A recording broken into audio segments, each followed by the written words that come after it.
Hello दोस्तों, कैसे हैं आप लोग। और मैं डॉक्टर आज दोस्तों मध्यकालीन भारत की अगली कड़ी में हम लोग नए साम्राज्य की बात करेंगे। इसमें हम बात करेंगे मुगल साम्राज्य के बारे में बात करेंगे, किस प्रकार से मुगलिया सल्तनत ने भारत के अंदर अपना विस्तार किया था। इस प्रथम कड़ी में दोस्तों हम लोग बात करेंगे राजनीतिक विस्तार के बारे में। दोस्तों तो आपका स्नेह मुझे प्राप्त हो रहा है, इसके साथ ही मेरे चैनल को लाइक करिए, सब्सक्राइब करिए, शेयर करिए। दोस्तों आज हम चलो बात करते हैं राजनीतिक विस्तार। मुगल काल का राजनीतिक विस्तार। इस्लाम धर्म ग्रहण करने के बाद मंगोलों की ही एक शाखा मुगल कही जाने लगी। तैमूर ने एक बृहद साम्राज्य का निर्माण किया। इसका साम्राज्य उत्तर में बोलगा नदी से दक्षिण में सिंधु नदी तक फैला हुआ था। इसमें एशिया माइनर का क्षेत्र, मावरा उल नहर यानी ट्रांस ऑक्शियाना बोलते हैं उसको दोस्तों, अफगानिस्तान और ईरान का क्षेत्र शामिल था। पंजाब भी उसके अधीन रहा था। 1404 में तैमूर की मृत्यु हो गई और उसका उत्तराधिकारी शाहरुख मिर्जा ने साम्राज्य के बहुत बड़े भाग पर एकता बनाए रखी। शाहरुख के पश्चात साम्राज्य के विभाजन हो गया। तैमूर राजकुमार आपस में ही संघर्ष करने लगे। इस प्रकार के राजनीतिक सूर्य की स्थिति उत्पन्न हो गई। अब इसी खालीपन को भरने के लिए कुछ नए क्षेत्र बनाए। जब देखो जब आगे स्थिति खतरनाक हो जाती है, कुछ नहीं होता, तो उस जगह के लिए साम्राज्य के लिए एक राजा चाहिए। तो राज्य अस्तित्व में आए। मंगोलों की एक शाखा जो उज्बेक के नाम से जानी जाती थी, मावरा उल नहर में स्थापित हो गई, ट्रांसऑक्शियाना में। अतः उज्बेकों का राज्य अस्तित्व में आया। उसी प्रकार ईरान में सभी साम्राज्य की स्थापना हुई। इसी तरह हम देखते हैं कि तैमूर साम्राज्य के पतन के पश्चात 3 साम्राज्य अस्तित्व में आए दोस्तों, एक मुगल, एक सफवी, एक उज्बेक। दोबारा समझ लीजिए, तैमूर साम्राज्य के पतन के बाद, बहुत इंपॉर्टेंट पॉइंट है ये, तैमूर साम्राज्य के पतन के बाद 3 साम्राज्य अस्तित्व में आए, मुगल, सफवी और उज्बेक। ईरान के पश्चिम में अर्थात पूर्वी यूरोप में ओटोमन साम्राज्य की स्थापना हुई। अब इसी के आधार पर हम लोग बाबर के बारे में बात करेंगे। हमारा 1526 में बाबर ने इस प्रकार से हमारे देश में, तो बाबर की पूरी जन्म स्थिति को लेकर जाएंगे, बाबर की बैकग्राउंड पृष्ठभूमि में जाएंगे कि बाबर क्या था, क्या क्या सब। देखिए दोस्तों, क्योंकि हमें इतिहास से ध्यान रखना है कि जब इतिहास हम पढ़ते हैं दोस्तों, तो इतिहास को किसी की जानने के लिए हमें पृष्ठभूमि की आवश्यकता होती है। इतिहास से हमें सब कुछ जानकारी मिलती है, लेकिन इतिहास को भी जानने के लिए हमें पृष्ठभूमि, स्रोत वगैरह सब कुछ होते हैं, लेकिन किसी के बारे में जानना हो तो उसकी पृष्ठभूमि में जानना होता है। तो बाबर भारत में क्यों आया, बाबर की क्या नीति थी, क्या सच में बाबर भारत को लूटना चाहता था, या भारत में साम्राज्य स्थापित करना चाहता था, या गलती से हो गया, क्या क्या कंडीशन रही। तो उस पृष्ठभूमि में जाना पड़ेगा कि बाबर ऐसा कितना बड़ा योद्धा था कि बाबर ने भारत को कब्जे में कर लिया। तो देखिए 1494 में बाबर एक छोटे से राज्य फरगना का शासक हुआ।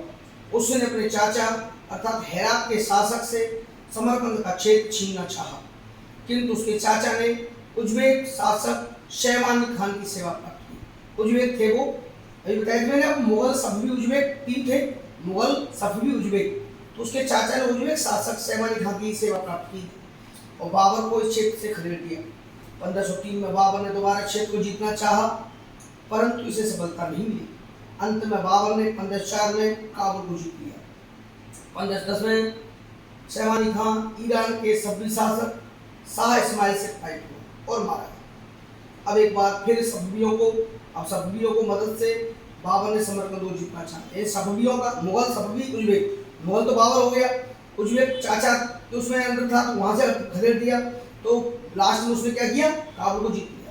1510 में शैबानी खान ईरान के सभी शासक शाह इस्माइल से फाइट हुआ, मारा गया।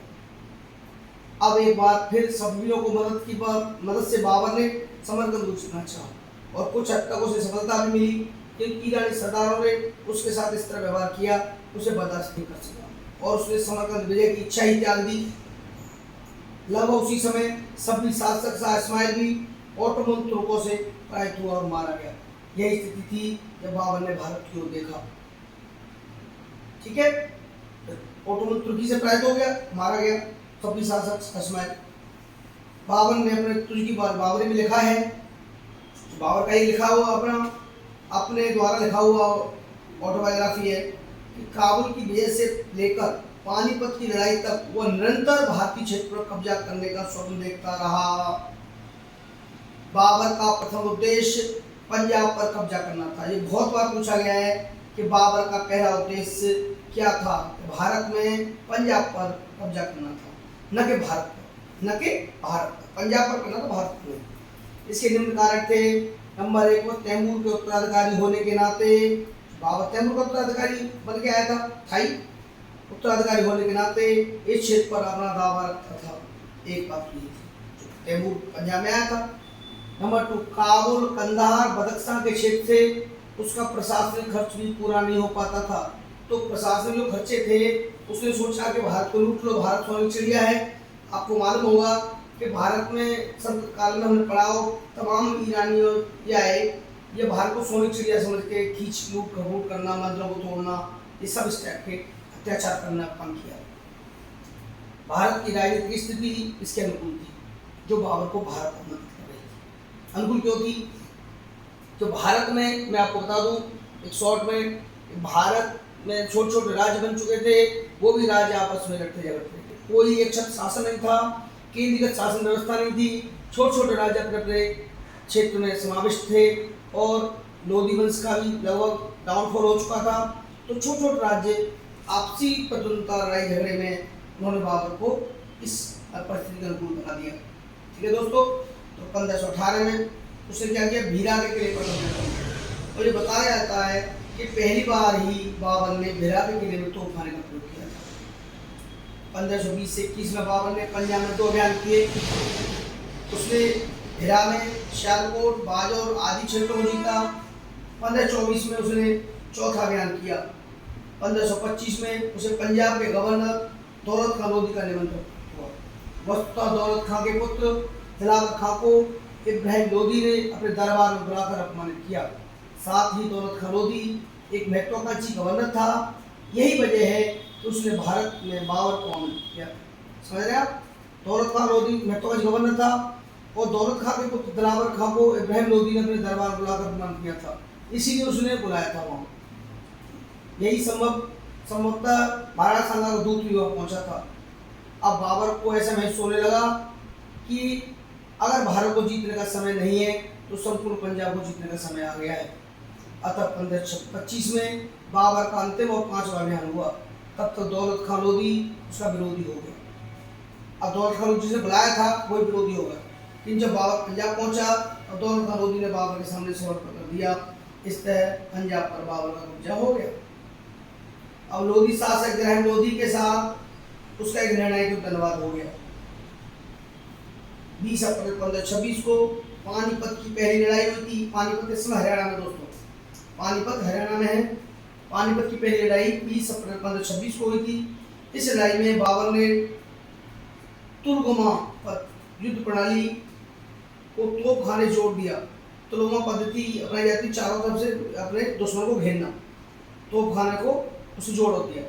कुछ इतिहासकार इस पद्धति को रूमी पद्धति भी कहते हैं। तुलगुमा पद्धति को रूमी पद्धति भी कहा जाता है।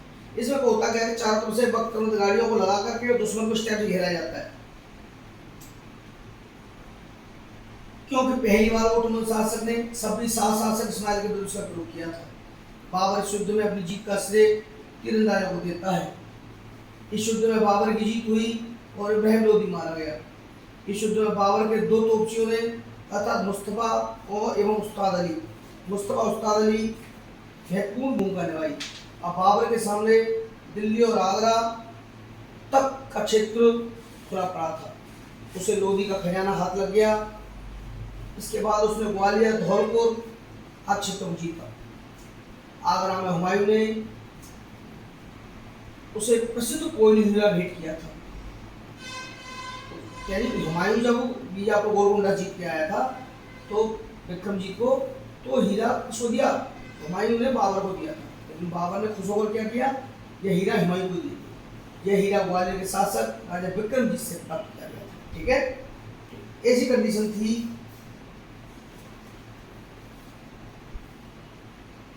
प्रारंभ में बाबर ने हुमायूं को बदख्शां का गवर्नर बनाया। एक राइटर है हेग, उनका मानना है कि पानीपत की लड़ाई जो पहली लड़ाई थी वह अफगान सरदारों और राजपूत दोनों की महत्वाकांक्षा को तीव्र कर दिया। अतः यह माना जाता है कि पानीपत की पहली लड़ाई निर्णायक नहीं थी। इसका महत्व इस बात से है कि उसे उत्तर भारत में साम्राज्य निर्माण के लिए संघर्ष के नए रास्ते खोल दिए।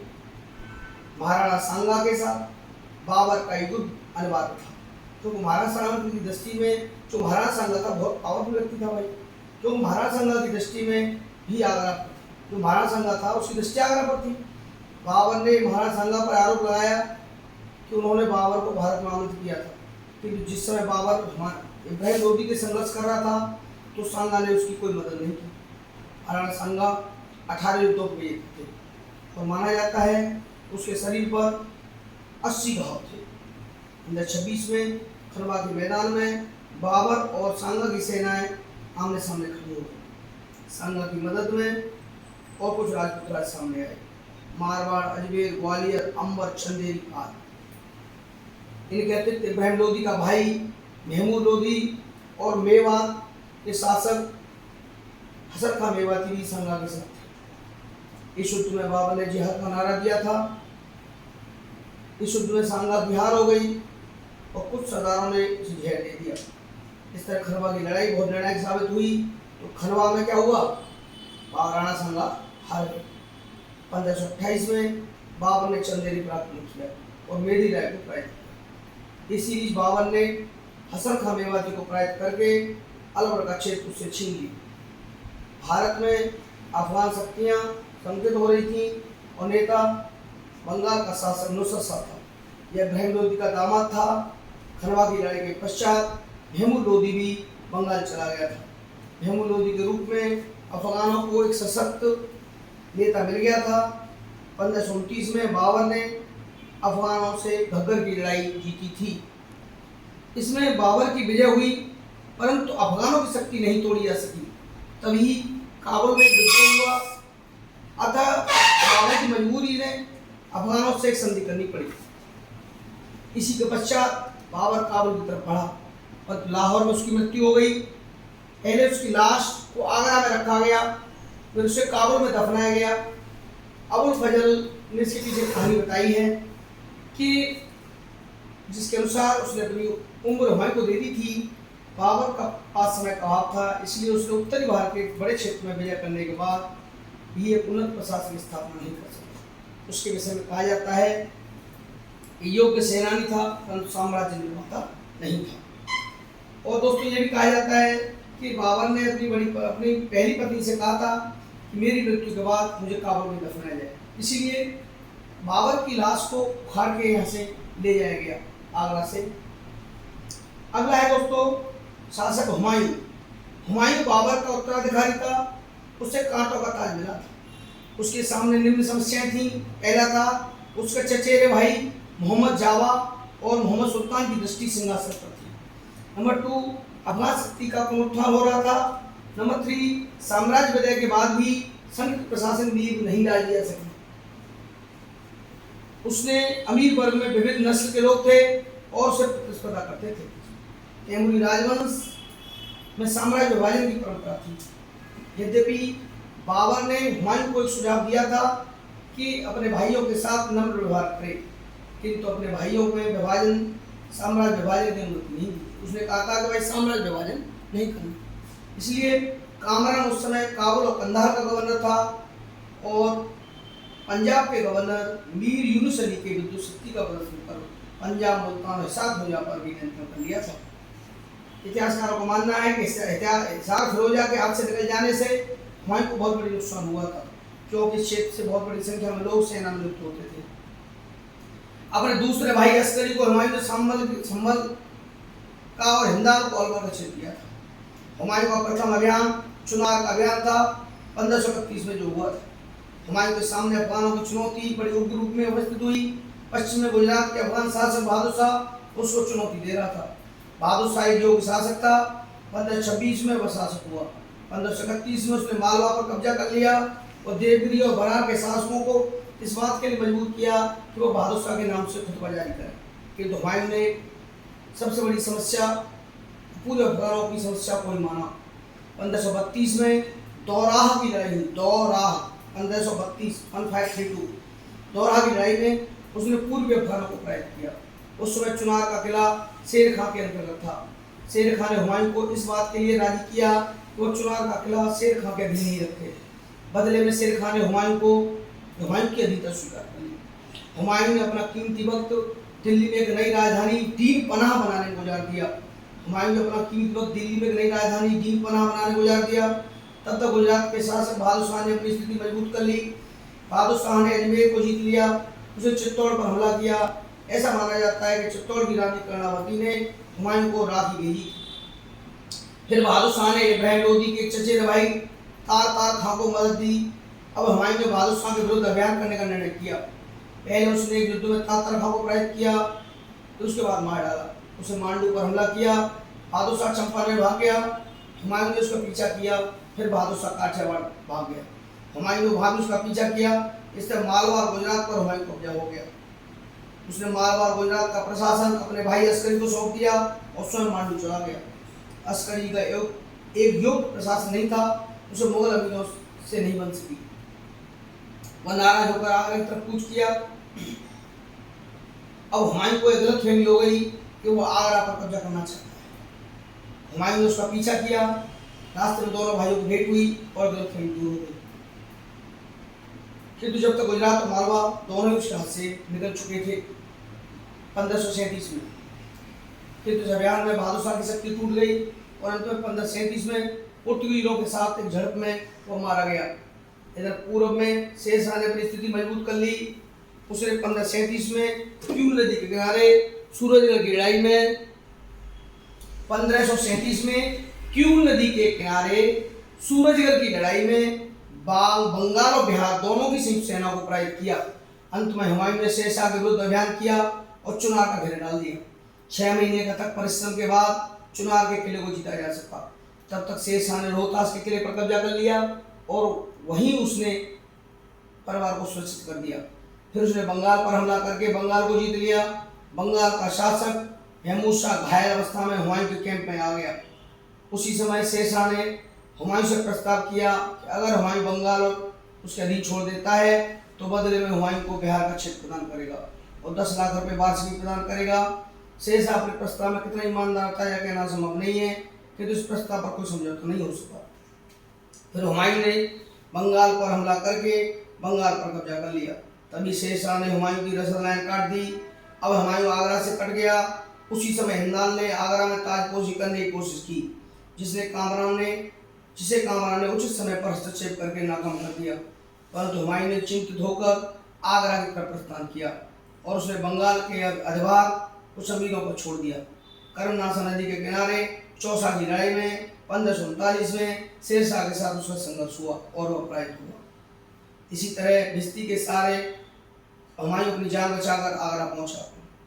उस संकट के समय हुमायूं के भाइयों के बीच कोई समन्वय सर्वमान्य समझौता नहीं हो सका। कामरान को हुमायूं के नेतृत्व में विश्वास नहीं था और हुमायूं ने कामरान के इरादा पर भरोसा नहीं किया। अंत में कामरान अपनी 10,000 सेना के साथ पंजाब वापस लौट गया। 1540 में कन्नौज की लड़ाई में हुमायूं पराजित हुआ और ईरान की ओर पलायन कर दिया।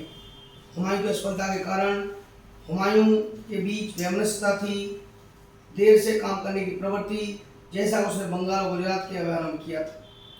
हुमायूं निष्ठुर भाग्य का शिकार भी हुआ। हुमायूं के पास आवश्यक संसाधनों की कमी थी। शेर शाह का शासक अनुभव और संगठनात्मक योग्यता रखता था। अब अगला शासक है दोस्तों शेर शाह। शेर शाह के बचपन का नाम फरीद था। उसका दादा इब्राहिम सूर था और उसके पिता का नाम हसन था।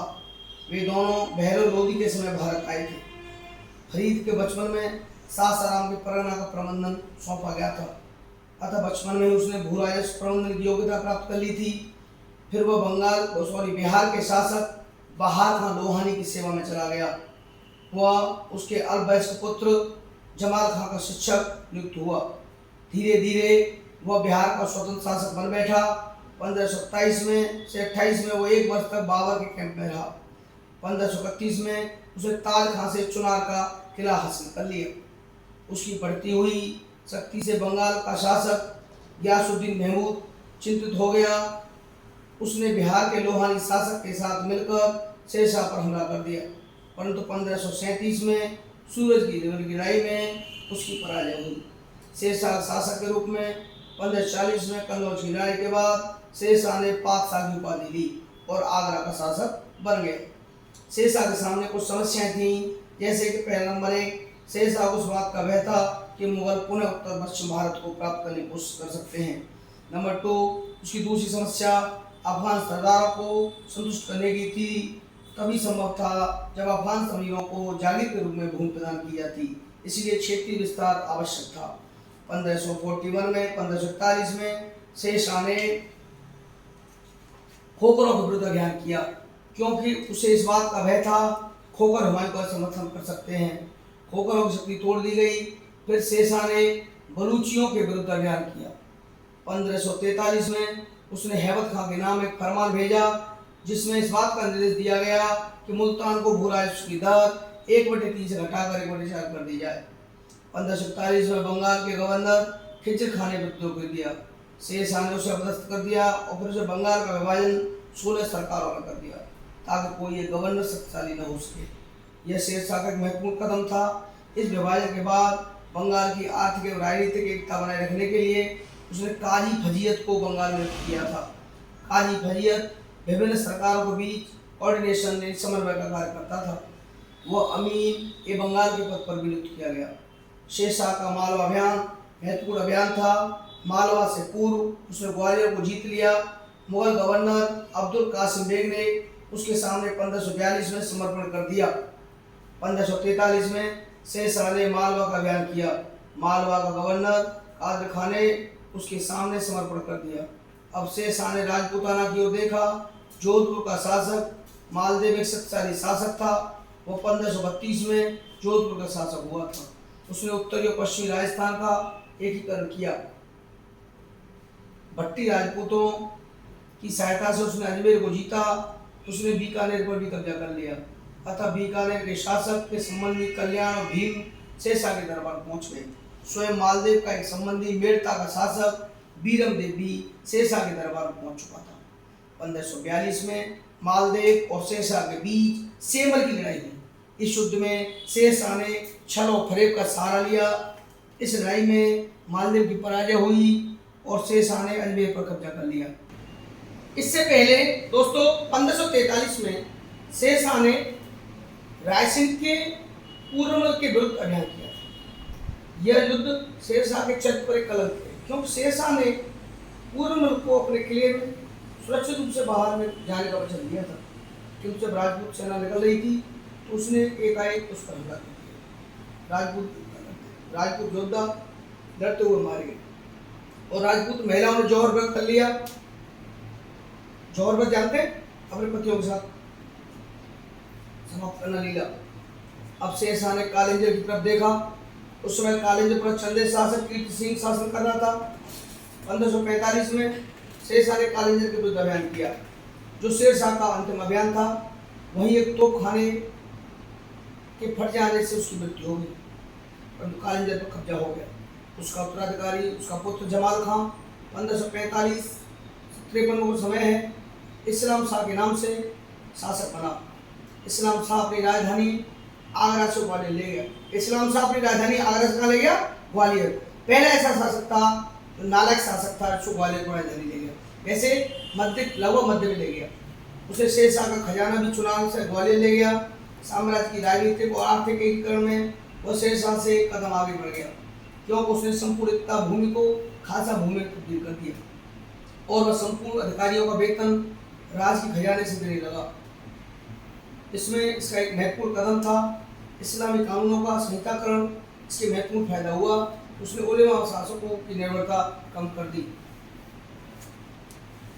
शेरशाह ने वैध साम्राज्य का निर्माण किया।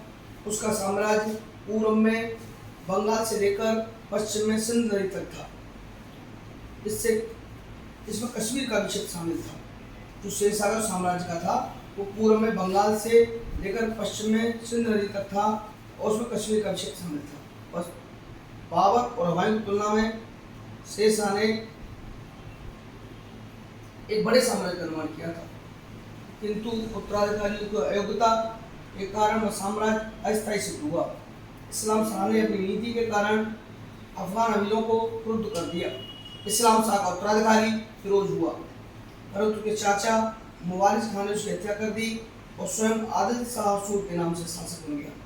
इस्लाम शाह की मृत्यु के बाद अफगान साम्राज्य का 3 भागों में विभाजन हो चुका था। इब्राहिम शाह सूर ने आदिल शाह सूर को दिल्ली और आगरा से बाहर कर दिया और स्वयं दिल्ली और आगरा का शासक बन बैठा। अतः आदिल शाह सूर ने जौनपुर, चुनार आदि क्षेत्रों को अपना आधार बनाया। सिकंदर शाह सूर पंजाब का गवर्नर था, वो पंजाब का स्वतंत्र शासक बन बैठा। इस तरह सूर साम्राज्य 3 भागों में विभाजित हो गया दोस्तों।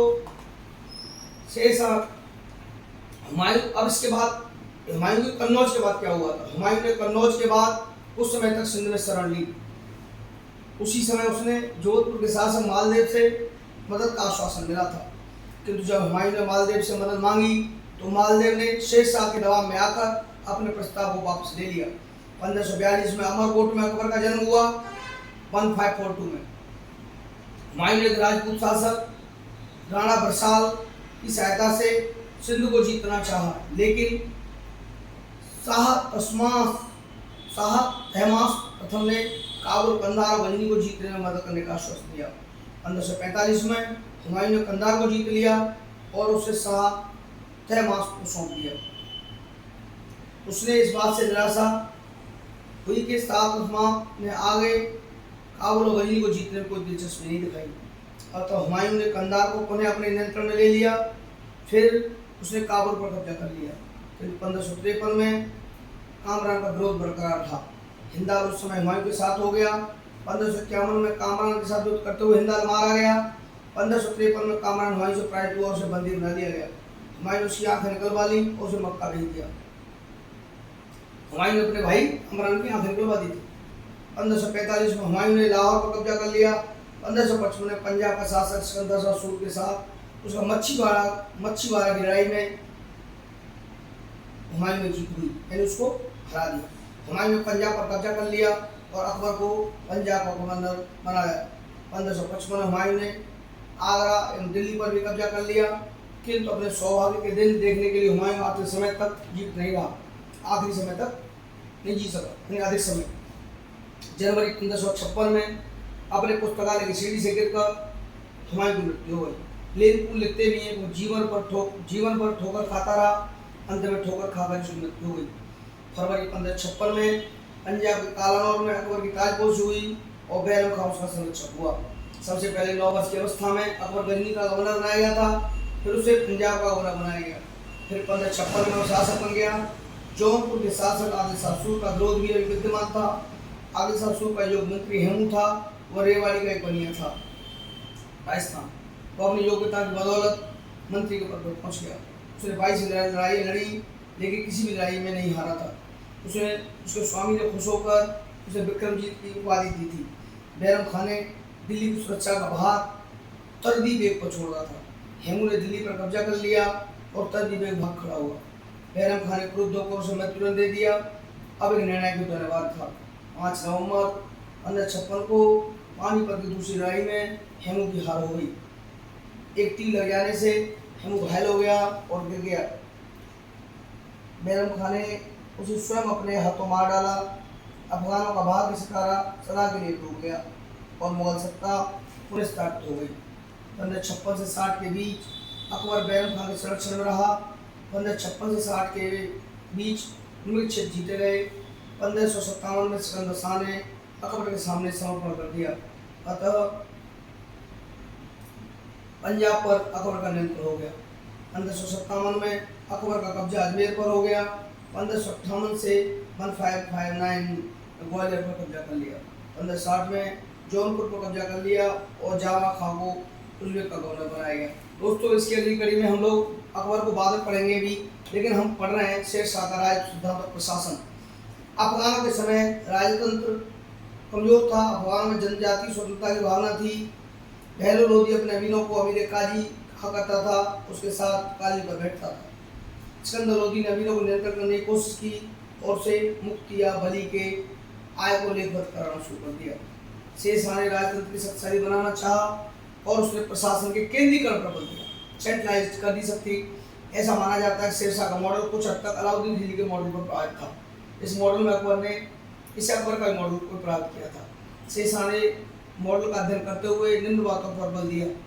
नंबर 1, वह कहाँ तक परंपरा से प्रभावित था। शेरशाह ने उसमें कौन सी नई बातें जोड़ी। शेरशाह के मॉडल में किस हद तक अकबर के मॉडल का प्रभावित किया। शेरशाह ने कुछ हद तक परंपरागत मॉडल को भी अपनाया। इससे निम्न विभाग महत्वपूर्ण था। पहला था दीवाने बेजारत। यह भूभाग राजस्व से निर्धारित और वसूली से संबंधित विभाग था। शेरशाह ने सासाराम के प्रबंधन में अतिरिक्त अनुभव प्राप्त किया था, अतः इस विभाग में शेरशाह का हस्तक्षेप अधिक था। दीवाने आरिज, यह सैनिकों की नियुक्ति, प्रशिक्षण एवं वेतन से संबंधित विभाग था। शेरशाह ने दाग एवं हुलिया की पद्धति को पुनर्जीवित किया। दीवाने इंसा, यह पत्राचार से संबंधित विभाग था। डाक। दीवाने रिसालत, यह धर्म से संबंधित विभाग था। दीवाने कजा, यह न्याय विभाग था। शेरशाह ने इस परंपरागत मॉडल में नई बातें भी जोड़ी। शेरशाह ने प्रशासन का अतिकेंद्रीकरण किया। उसने मंत्रियों को व्यक्तिगत सचिव में तब्दील कर दिया। उसके अंतर्गत लगभग 12 विभाग थे। प्रशासन के अतिकेंद्रीकरण के कारण ही सूर्य साम्राज्य का पतन हुआ, क्योंकि उसके उत्तराधिकारी इतने योग्य नहीं थे इस उत्तरदायित्व का निर्वहन कर पाते।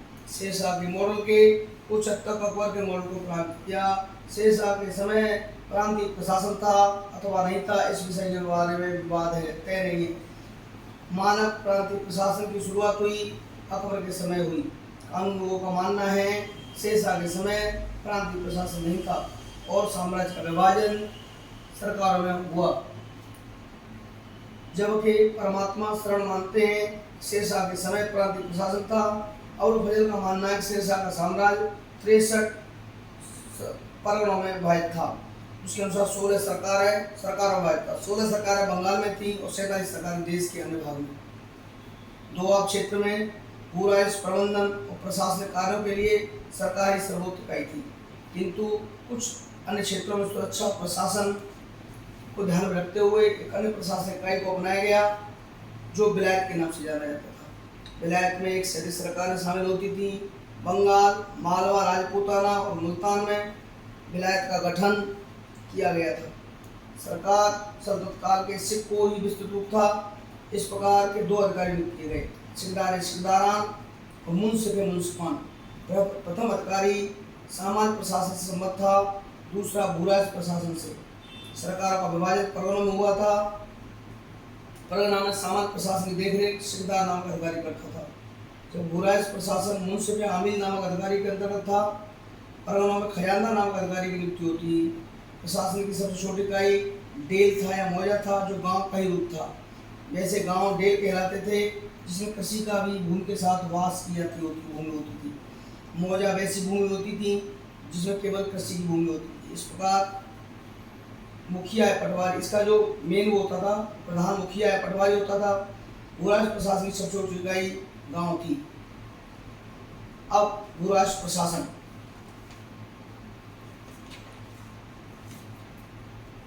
भू-राजस्व प्रशासन में भी शेरशाह के मॉडल ने अकबर के मॉडल को प्राप्त किया। शेरशाह से पूर्व अलाउद्दीन खिलजी और सिकंदर लोदी ने भूमि की माप कराई थी। शेरशाह के भू-राजस्व सुधार के निम्नलिखित उद्देश्य थे। नंबर 1, उत्पादन वृद्धि। नंबर 2, रैयतों की सुरक्षा। नंबर 3, राज्य की आय वृद्धि। शेरशाह ने अहमद खान नामक अधिकारी को अधिकृत किया। अहमद खान ने हिंदू ब्राह्मणों की सहायता से भूमि की माप कराई और कृषि भूमि का एक दस्तावेज तैयार किया। भूमि माप में शेरशाह ने माप की इकाई के रूप में गजे सिकंदरी का प्रयोग किया। गजे सिकंदरी जो 32 अंगुल या 3/4 मीटर का होता था। शेरशाह की भूमि माप की पद्धति जब्ती पद्धति कहलाती थी। शेरशाह की भूमि माप की पद्धति जब्ती पद्धति कहलाती थी। जब्ती पद्धति टोडरमल की पद्धति के नाम से भी जानी जाती थी। जब्ती पद्धति टोडरमल की पद्धति के नाम से भी जानी जाती थी, क्योंकि टोडरमल को इस प्रणाली का जनक माना जाता है। माप की इकाई के रूप में शेरशाह ने जरीब का प्रयोग किया था। यह एक सन के डंडे का रस्सी का बना होता था।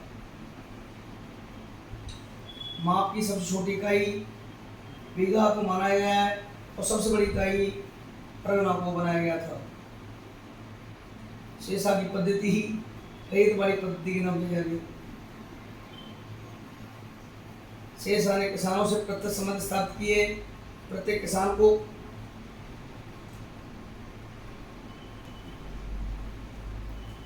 शेषा ने प्रत्यक्ष संबंध स्थापित किए। प्रत्येक किसान को पट्टा दिया जाता था, उससे कबूलियत दिखवाई जाती थी। पट्टे में जमीन का प्रकार, स्वामी का नाम दिया जाता और स्पष्ट किया जाता था।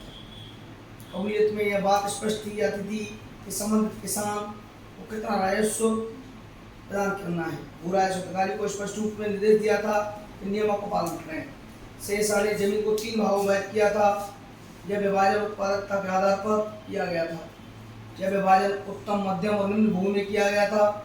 शेषा के समय भू राजस्व की राशि क्या थी, इस विषय में विवाद है। कानून गो और कुरैशी का मानना है कि कुल उत्पादन का 1/4 भाग थी। शेषा ने उसे फरमान को आधार बताते हैं। उसने मुल्तान के गवर्नर हैबत खां को दिया था। मोलैंड का मानना है कि कुल उपज 1/3 होती थी। परमात्मा शरण का मानना है कि भू राजस्व उस समय कुल उत्पादन का 1/3 होती थी।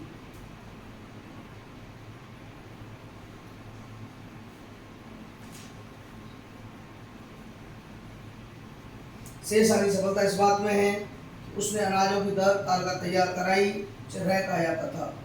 दर निर्धारण के लिए आसपास के क्षेत्रों के मूल्य को आधार बनाया जाता था। किसानों को यह विकल्प दिया गया कि वे अनाज या नकद में भू राजस्व अदा कर सकते हैं। भू राजस्व के अतिरिक्त कुछ अन्य प्रकार के कर भी लिए जाते थे। भूमि माप के अधिकारी एवं भू राजस्व वसूल करने वाले अधिकारी को वेतन के बदले, जो वेतन देने के लिए क्या होता है, जरीमाना, अधिकारी को वेतन देने के लिए जरीमाना या मोशराना नामक कर भी लगाया गया। जरीमाना उत्पादन का 2.5% होता था और मोशराना उत्पादन का 5% होता था। इसके अतिरिक्त यही प्रावधान था कि अकाल के से निपटने के लिए कुल उत्पादन का 2.5% मन अनाज राज्य गोदाम में सुरक्षित रखा जाता था। इसकी सूचना हमें हसन खां से प्राप्त होती है। शेषा ने सैनिक सुधार भी किए जो अलाउद्दीन खिलजी के मॉडल से प्रारंभ था। शेषा ने हुलिया दाग प्रणाली को पुनः अपनाया। शेषा ने कानून व्यवस्था को बनाए रखने के लिए क्षेत्रीय अपराध के लिए क्षेत्रीय उत्तरदायित्व का सिद्धांत निर्धारित किया और क्षेत्रीय अपराध के लिए संबंधित क्षेत्र के जमींदार को उत्तरदायी ठहराया जाता था। शेषा ने राजकीय मार्ग का निर्माण कराया, ग्रैंड ट्रंक रोड के नाम से जाना जाता था। प्रथम मार्ग सोनार गांव से पेशावर को जाता था। सोनार गांव बंगाल से लेकर पेशावर, इस समय पाकिस्तान में। दूसरा मार्ग आगरा से चित्तौड़ एवं बुरहानपुर। तीसरा मार्ग आगरा से जोधपुर। चौथा मार्ग लाहौर से मुल्तान जाता था। शेषा ने सड़कों के किनारे छायादार वृक्ष लगवाए। उसने 1700 सराय का निर्माण कराया। वे सराय डाक चौकी को काम करते थे। आगे चलकर यहाँ कस्बे विकसित होने लगे। शेषा ने वाणिज्य व्यापार के विकास के कदम उठाए। उसने जगह जगह चुंगी लेने की प्रथा भी बंद कर दी। अब 2 ही जगह चुंगी ली जाने लगी, एक बिहार और बंगाल की सीमा पर सिकड़ी गली में, दूसरी सिंधु नदी के पास। शेषा ने मानक सड़कों का विकास किया जो सोने, चांदी और तांबे के बने होते थे। उसने 167 ग्रेन के सोने के सिक्के जारी किए जो असरबी के नाम से जाना जाता है। उसने 180 ग्रेन के चांदी के सिक्के, जिसमें 175 ग्रेन शुद्ध चांदी थी, जारी किए। वह रुपये के नाम से जाना जाता था। सन 1835 में ब्रिटिश काल में भी चला। उसने 322 ग्रेन के तांबे के सिक्के जारी किए जो दाम के नाम से जाने जाते थे। शेषा के समय 1 रुपया 64 दाम के बराबर होता था। ये था दोस्तों शेषा का प्रशासन, भू राजस्व। अब अगली कड़ी में, अगले पार्ट में हम पढ़ेंगे अकबर और अगले शासकों के बारे में। दोस्तों मैं आपसे गुजारिश करता हूँ मेरे चैनल को लाइक करिए, सब्सक्राइब करिए, शेयर करिए। थैंक यू दोस्तों।